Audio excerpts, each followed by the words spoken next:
A diferença é inequívoca. A nível nacional, nós temos o desafio humano, civilizatório de derrotar Bolsonaro e, na sequência, derrotar o bolsonarismo, que é essa cultura do ódio que se espalhou pelo Brasil e que é fomentada pela figura do presidente. Então, assim, Bolsonaro, que flertou ao longo de toda a sua gestão, o seu mandato, com atitudes autoritárias, nitidamente tentando um rompimento institucional, inaugurou, ensaiou, não teve força suficiente, mas mobilizou suas bases nesse caminho.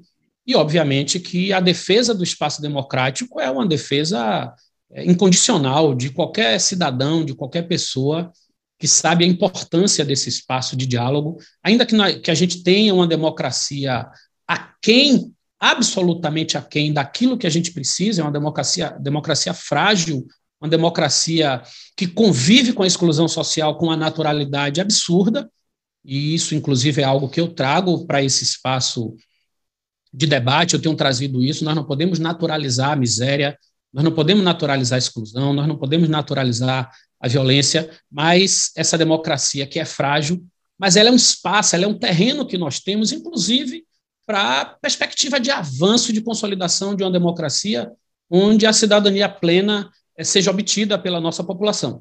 Então, derrotar Bolsonaro é a garantia da permanência desse espaço democrático mínimo que a gente tem, né, para além dos índices econômicos e sociais produzidos pelo governo Bolsonaro. A fome aumentou, a pobreza aumentou, o capitalismo predatório, a tentativa ali de comprometer as terras indígenas, pagar impeiros, o retrocesso nas políticas de garantias das mulheres, de proteção e de defesa de direitos das mulheres, dos grupos vulneráveis, dos movimentos LGBTQIAP+, dos movimentos negros diversos, né, as comunidades remanescentes de Quilombo, enfim. O bolsonarismo, ele representa, né, o ressurgimento do fascismo no Brasil, saído ali das catacumbas e voltando para o espaço da política, e isso é uma coisa extremamente perigosa e nós não podemos secundarizar o risco de ter Bolsonaro num novo mandato, o quanto ele se sentiria empoderado, o quanto ele seria legitimado para seguir nos seus ímpetos autoritários.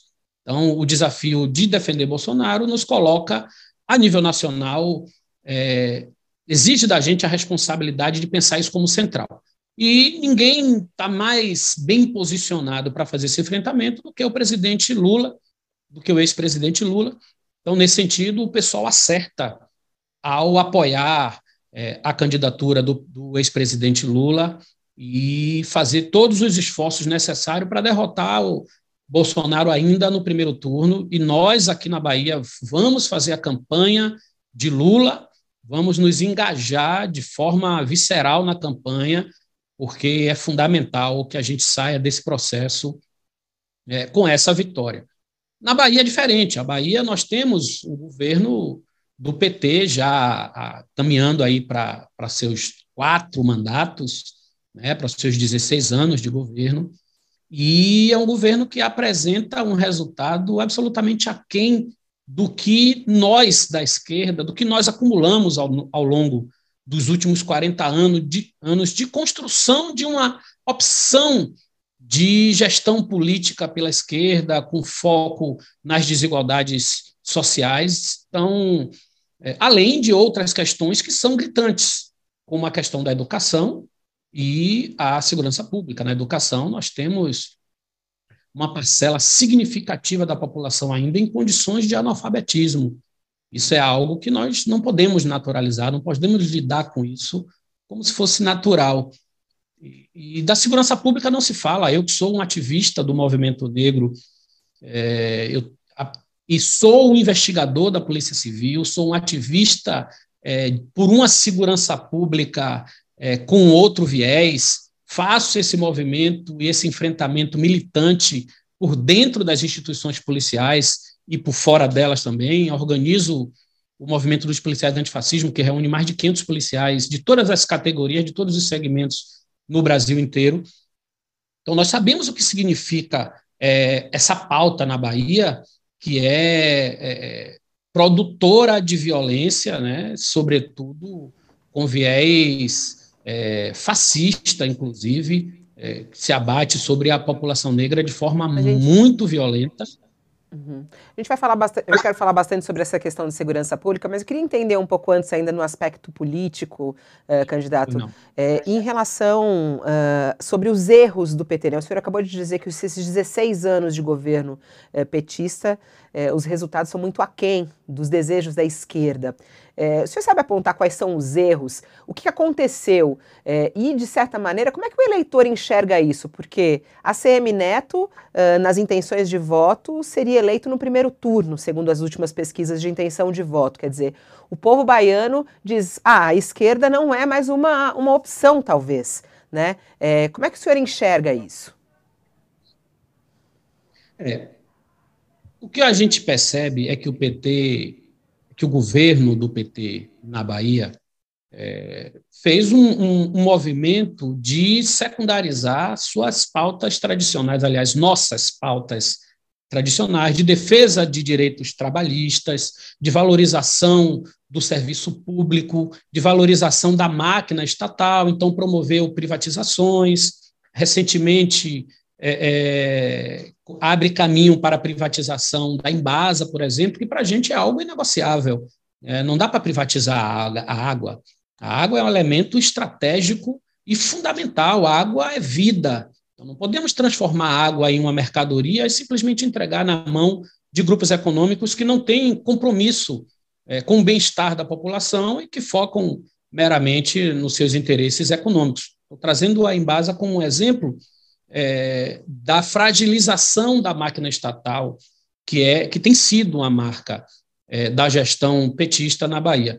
Além de perdas de direitos trabalhistas, com ataques, por exemplo, aos direitos dos servidores públicos, com mudança na legislação, algumas reformas que foram feitas, com desvalorização salarial, ou seja, falta de valorização do salário, não valoriza a carreira dos servidores públicos.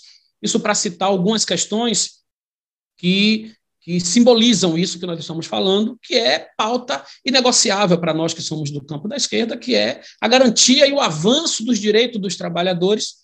Nós sabemos que entre o trabalho e o capital há um processo permanente de disputa e de tensionamento visando diminuir direitos, diminuir garantias para o avanço dos lucros das grandes empresas. Então, o governo do PT vacilou nesse aspecto e, sobretudo, em outros aspectos, do ponto de vista da inclusão social. Não existe uma política séria, por exemplo, de reforma agrária, não existe uma política que salte aos olhos, que dê resultado concreto de garantia do acesso do trabalhador e da trabalhadora rural à terra, num processo de agricultura familiar. Não existe uma política voltada para combater o déficit habitacional, ou seja, as pessoas continuam morando nas ruas em grande número, as pessoas em condição de rua cresce, o desemprego cresce, a fome cresce, e o PT fez alianças para o campo da direita, inclusive com setores da oligarquia carlista, né, setores tradicionais da oligarquia carlista, que está dirigindo a Bahia há quase 70 anos, influenciando e conduzindo a política da Bahia há quase 70 anos. Então, flerta com esses segmentos, e isso reflete numa postura governamental para o campo do centro-direita. Né? E, para mim, o que acontece na segurança pública é o melhor exemplo de como esses setores conservadores se impõem e limitam, né, e dão a dimensão do que é o governo do PT na Bahia. Nesse sentido, a minha candidatura, a candidatura do PSOL, tem um papel fundamental de fazer esse debate crítico e de se colocar como alternativa verdadeiramente popular, com foco na distribuição de renda, com foco no combate às desigualdades e na garantia plena da cidadania do nosso povo.